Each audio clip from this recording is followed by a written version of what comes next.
Très bien, merci. Bozali Ebele, Bokolanda Bisso sur Tcha Maloba officiel avec le vôtre. Grady Mouya, autrement dit le fils de la promesse, en direct de la République démocratique du Congo. Merci pour votre confiance et fidélité. Nous sommes toujours devoir à domicile. Les alakabo commenter, vous partager, vous aimer, vous s'abonner à la chaîne Ocha Maloba officielle parce que les ali chaîne Moko Kakao et puis Sakabino d'information en temps réel. Donc on a Mokolo Alelo toujours na cadre, il y a une édition spéciale toko proposé Bino Bongo Ezali. Compte rendu, il y a Conseil de ministres et les Kakibongo, na République démocratique du Congo, précisément na cité de l'Union africaine, et Conseil de ministres et Yango Isola qui préside na son excellence Félix Antoine Tshisekedi Tshilombo Bakisaka Kaye Mukwantombolo ndenge bana Kisasa balingaka kobenga ye kasi esengeli boye bakema solo ya grave ebetamaki na kati ya Conseil de ministres esika wapi mokonzi ya mboka bendi lisusu ba ministre Matoye esengeli na bango ba travailler pour na réussir mosala oyo ba wazalendo ba kusala na partie est ya mboka na biso pe FARDC. Alors président de la République ayeba ki suko sensibiliser ba ministre nyonso pour na koloba ete esengeli toza ini toza la même langage pour na kolonga bitumba oyo. Alors tokotike na bino bolanda bongo azali bongo porte-parole ya gouvernement ministre ya communication et médias Patrick Mouya Yakatembwe au PCL Bongo, Conseil des ministres, il y a vendredi 28 mars 2025. Alors moi je vous dis déjà, portez-vous bien, au revoir, on se retrouve à la prochaine émission, toujours dans la même chaîne, Tcha Maloba officiel. Bye. Le président de la République a rappelé que depuis 2022, notre pays observe chaque 2 août une journée nationale de commémoration en hommage aux victimes des tragédies humaines qui frappe la République démocratique du Congo. Cette date symbolique se veut à la fois un acte de mémoire, de reconnaissance et de mobilisation nationale face aux drames multiformes, massacres, déplacements forcés, violences sexuelles, spoliations, exterminations ciblées et autres qui ont endeuillé notre nation et continuent encore aujourd'hui à peser sur notre conscience collective. Ces exactions alimentées par des intérêts géostratégiques et économiques traduisent une volonté manifeste de pillage de nos ressources naturelles, souvent accompagnée d'une tentative de substitution démographique qui relève sans équivoque des crimes contre l'humanité et dans plusieurs cas documentés d'actes de génocide. Il est donc désormais impérieux d'œuvrer pour leur reconnaissance sur le plan international. C'est dans cette dynamique qu'a été institué les Génocostes, un concept congolais inédit, porteur d'une double vocation, mémorielle et politique. Il incarne, à l'instar de la Shoah pour Israël, non seulement une revendication de justice, une exigence de mémoire, mais aussi une évaluation du coût humain, social et économique du cycle de violence infligé au peuple congolais. Sous son autorité, le président de la République a instruit la Commission interinstitutionnelle d'aide aux victimes et d'appui aux réformes (CIAVAR), ainsi que le Fonds national de réparation des victimes de violences sexuelles liées aux conflits et des crimes contre la paix et la sécurité de l'humanité FONAREF, d'organiser une table ronde nationale sur l'appropriation collective du Génocoste. Cette rencontre prévue à Kinshasa du 31 mars au 3 avril 2025 réunira un échantillon représentatif de toutes les couches sociales, politiques, culturelles et communautaires de notre pays autour du thème « Engageons-nous à l'appropriation collective du Génocoste, à la reconnaissance internationale du génocide commis en République démocratique du Congo et à la promotion de la culture de la paix ». Dans un contexte marqué par l'agression persistante de notre territoire par les forces rwandaises et les supplétifs, ces assises visent à réveiller la conscience nationale, renforcer la solidarité patriotique et à appeler chaque Congolais, chaque Congolaise à se désolidariser des forces extérieures qui exploitent nos vulnérabilités à des fins prédatrices. Ces travaux s'inscrivent également dans la volonté du gouvernement de mobiliser notre jeunesse autour de l'histoire réelle des conflits que connaît la République démocratique du Congo, de lutter contre la désinformation et de renforcer l'unité nationale par une mémoire partagée. Parallèlement à la cohérence de notre action en matière de justice et de réconciliation, le président de la République a insisté sur l'urgence des relatif à la justice transitionnelle conformément à nos engagements nationaux et internationaux. Ces cadres comprennent entre autres les décrets portant mesures d'application de la loi, les principes fondamentaux relatifs à la protection et à la réparation des victimes des violences sexuelles liées au conflit et des victimes des crimes contre la paix et la sécurité de l'humanité, l'arrêté fixant les modalités de la liste unique consolidée, les projets des lois organiques sur la justice transitionnelle ainsi que la politique nationale y afférente. Ces textes déjà transmis au gouvernement ont été élaborés de manière rigoureuse avec les concours des experts de son cabinet, de la CIAVAR et du FONAREV et d'un comité scientifique. Et dès lors, il a engagé la Première ministre à s'impliquer personnellement pour qu'il soit finalisé dans les meilleurs délais. Un rapport est attendu à ces propos dans les 30 jours. Le deuxième point de la communication du président de la République a porté sur la tenue de la table ronde sur l'appropriation collective du génocoste et de la nécessité pour le gouvernement de finaliser le cadre normatif. Dans la suite de la communication du président de la République, la première ministre chef du gouvernement est revenue sur la nécessité de mettre en place un cadre permanent de concertation avec les partenaires du secteur privé dans les prolongements de la réunion du haut niveau sur le plan stratégique du climat des affaires tenue le 20 mars 2025 sous le haut patronage du chef de l'État. Elle a présidé à ces propos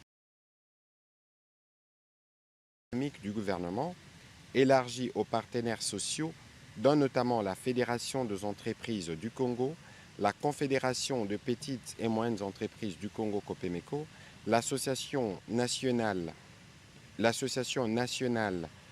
des entreprises, ANEP, et de la coordination intersyndicale nationale. Dans un esprit de dialogue ouvert et constructif, la réunion avait pour objectif de promouvoir le rapprochement entre les secteurs publics et privés en vue de favoriser l'instauration de réformes structurelles et conjoncturelles qui prennent en compte les attentes du secteur privé en vue de stimuler les développements du tissu économique national et promouvoir le Made in Congo. Ces cadres permanents de concertation avec les partenaires sociaux permettra également la redynamisation de groupes thématiques existants, la relance du comité de pilotage du climat des affaires ou la création d'un cadre ad hoc, la mise en œuvre d'une stratégie de remboursement de la TVA et la mise en place au sein du guichet unique d'un couloir plus adapté aux entités économiques évoluant dans les secteurs informels. À cet effet, la Première ministre a demandé aux ministres sectoriels impliqués dans les réformes du climat des affaires de prendre toutes les dispositions utiles par rapport à chacune des problématiques soulevées. Il en va de même de la nécessité de redynamiser les mécanismes de collaboration dans le respect des textes existants compte tenu de la récurrence des revendications du secteur privé. Sur un autre volet, elle est revenue sur la problématique de la trésorerie de la Régie des eaux et de la SNEL qui a été au centre d'une réunion le 27 mars 2025 avec certains membres du gouvernement ainsi que les dirigeants des structures précitées. Il a été conclu que le gouvernement instaurera dès le mois d'avril 2025 un ordre de paiement permanent suivant les protocoles d'accord en vigueur afin de soulager le passif de ces deux entreprises. Aussi, la Première ministre a demandé la finalisation de travaux de la commission ad hoc instaurée depuis quelques années qui devra s'épancher d'une part sur la question des dettes fiscales et des créances sur l'État et d'autre part sur les paiements réguliers des factures de consommation courante. Ainsi, la Régie des eaux devront être payées mensuellement à travers un ordre de paiement permanent. Concernant au Conseil, les détails aussi bien sur la question de la criminalité urbaine,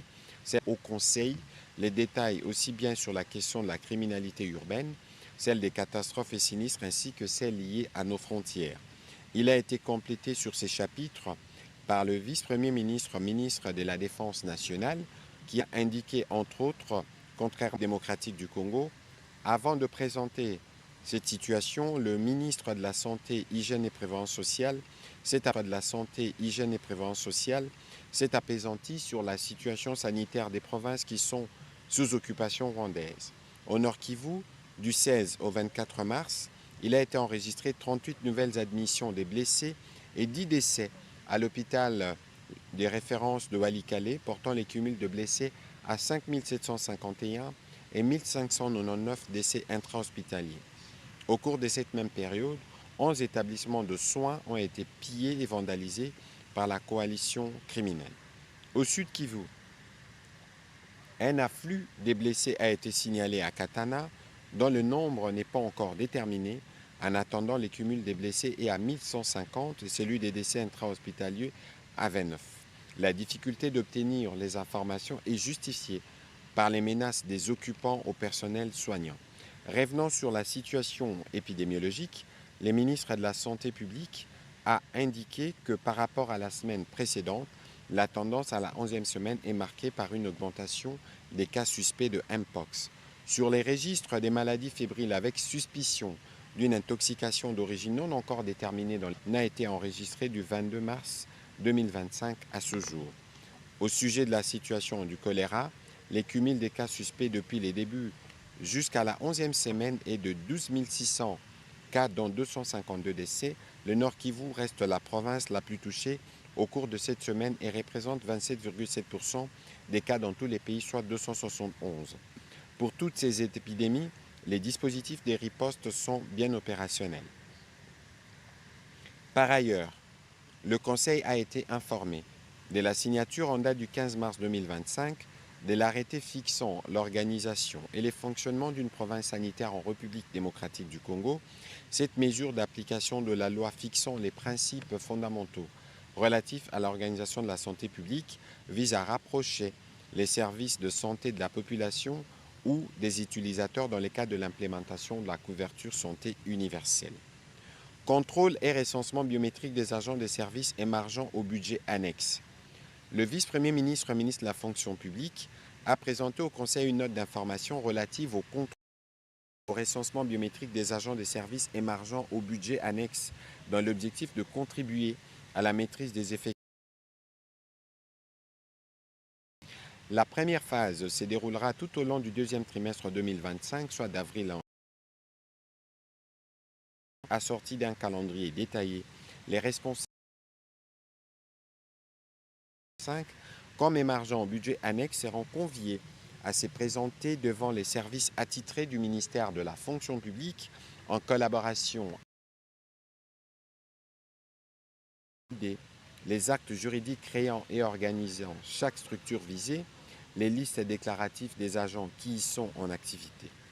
Les respects du calendrier de travail étant essentiels pour l'atteinte des objectifs fixés par le gouvernement, il a précisé que son ministère n'hésitera pas à prendre des mesures contraignantes contre les services qui ne se conformeront pas aux instructions données. Les frais de fonctionnement et la charge de rémunération saignent allègrement le trésor public du fait d'un personnel souvent pléthorique. Après avoir réalisé cette préfiguration, l'identification biométrique individuelle sera immédiatement lancée au plus tard le 1er juillet 2025. Ces processus d'assainissement, a insisté le vice-premier ministre, va certainement induire des économies consistantes pour le gouvernement qui, à travers la loi des finances 2025, prend en charge 387 services émargeant au budget annexe pour un effectif déclaré de 46 460 agents. Circulaire fixant les orientations pour l'élaboration des prévisions des dépenses à capital pour l'exercice 2026. Le vice-premier ministre, ministre du Plan, a informé les conseils des orientations pour l'élaboration des prévisions des dépenses en capital pour l'exercice 2026 contenues dans la note circulaire irrélative. Il a souligné que cette circulaire a l'avantage de mettre l'accent sur un processus de sélection de projets fondé sur des critères préétablis, précis, transparents et évalués et prêts à être budgétisés. Sa publication permet également d'assurer en amont une large diffusion des 10 critères, car il s'avère indispensable d'anticiper et d'innover au regard des recommandations du gouvernement et des partenaires au développement afin d'améliorer les processus de gestion des investissements publics en éliminant progressivement tous les goulets d'action à réaliser dans les cas de la campagne tout en sollicitant l'accompagnement du gouvernement pour relever certains défis organisationnels. La vice-ministre des Affaires étrangères a souligné que l'avènement de la République démocratique du Congo au Conseil de sécurité va ouvrir de nouvelles perspectives de coopération et d'échanges multilatéraux liés à la paix et à la sécurité. L'engagement de la République démocratique du Congo à l'heure du réchauffement climatique est un autre avantage que l'on peut tirer de son expérience tant qu'il apporte une contribution très précieuse à l'action climatique mondiale et s'impose aujourd'hui comme pays solution au changement climatique. Le Conseil a pris acte de cette note d'information. Processus de réclassement et plan opérationnel de la réforme des organismes auxiliaires. Le ministre d'État, ministre du Budget, a fait les rapports du processus des réclassements et plan opérationnel des réformes des organismes auxiliaires visant à faire face à la prolifération de nombre important des structures qualifiées abusivement de budget annexe dans les lois des finances, rendant ainsi difficile le contrôle et les suivis, le reporting et la redevabilité de leur gestion ainsi que leur budgétisation efficiente. À cet effet, le ministère du Budget a organisé en 2023 l'atelier relatif au réclassement des organismes auxiliaires. Ces assises bilatérales et participatives ayant concerné 38 sections budgétaires ont abouti à la signature de 38 procès-verbaux entre les représentants de l'unité budgétaire du ministère et les présidents de la sous-commission ad hoc. Fort des résultats obtenus, les ministres d'État, ministres du Budget, a présenté les plans d'action opérationnels élaborés pour la suite, lesquels comportent plusieurs axes, notamment la signature du décret portant réclassement des organismes auxiliaires ou encore l'assistance technique sur la budgétisation des budgets annexes et établissements publics à mode programme. Le Conseil a pris acte de cette note d'information. Au troisième chapitre du Conseil de ministres de ce jour, les membres du Conseil ont approuvé les relevés des décisions prises lors de la 36e réunion ordinaire du Conseil de ministres du vendredi 21 mars 2025. Au quatrième chapitre du Conseil de ministres de ce jour, relatif à l'examen et à l'adoption des dossiers. Deux dossiers. 1. Feuille de route pour le renforcement de la gestion des revenus tirés de l'exploitation des ressources minières et des hydrocarbures. Les ministres d'État, ministres du Budget, a soumis au Conseil la feuille de route pour le renforcement de la gestion des revenus tirés de l'exploitation des ressources minières et des hydrocarbures. Ces documents de stratégie opérationnelle constituent pour le gouvernement les cadres unifiés et cohérents, déclinant de manière structurée les actions de réforme à entreprendre en réponse aux défis de l'épuisement et de la volatilité des recettes issues du secteur extractif auquel le pays est confronté. Outre l'introduction et les objectifs, le ministre d'État, ministre du Budget, a expliqué de fond en comble les contenus de cette feuille de route qui s'articule autour de deux parties essentielles, à savoir le programme de réforme qui présente sur la base du diagnostic les actions stratégiques à mener par le gouvernement et les conditions de succès en termes de préalables indispensables à l'atteinte des objectifs ultimes, à savoir l'instauration d'un cadre de politique budgétaire ancré sur le solde budgétaire hors ressources naturelles. Sa mise en œuvre, a-t-il précisé, contribuera à améliorer la performance de la gestion des finances publiques, à réduire les vulnérabilités liées à la dépendance aux ressources naturelles et à promouvoir une croissance inclusive, résiliente et durable. Invitant le gouvernement à l'adoption de cette feuille de route, les ministres du Budget ont rappelé qu'il s'agit d'un repère structurel du programme économique du gouvernement conclu avec le FMI. Après débat et délibération, ce dossier a été adopté.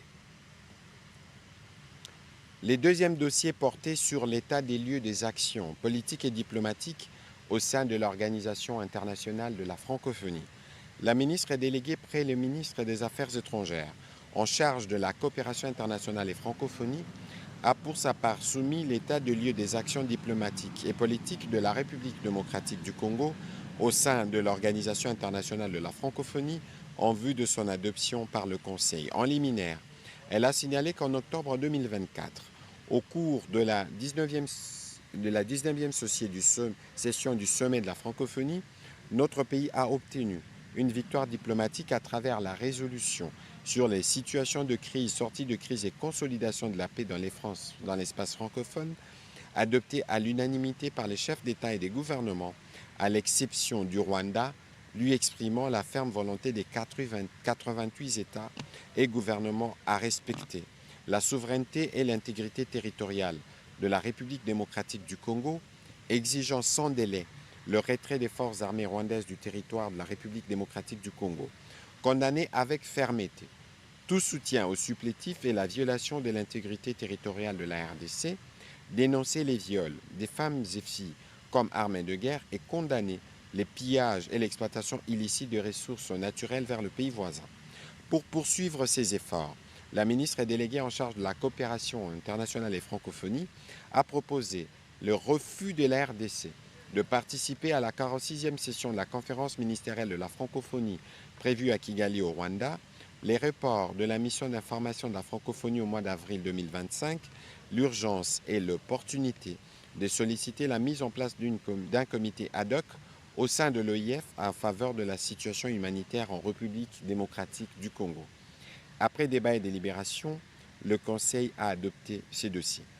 Au dernier chapitre du Conseil de ministres de ce jour, relatif à l'examen et à l'adoption des textes, le ministre d'État, ministre de la Justice, a soumis au Conseil pour examen et délibération les projets de loi portant autorisation de la prorogation de l'état de siège dans les provinces de l'Ituri et du Nord Kivu pour une période de 15 jours prenant cours le 7 avril 2025. Après débat et délibération, ces projets de texte a été adopté. Commencé à 15h53, la réunion du Conseil de ministres s'est terminée à 18h55. Je vous remercie.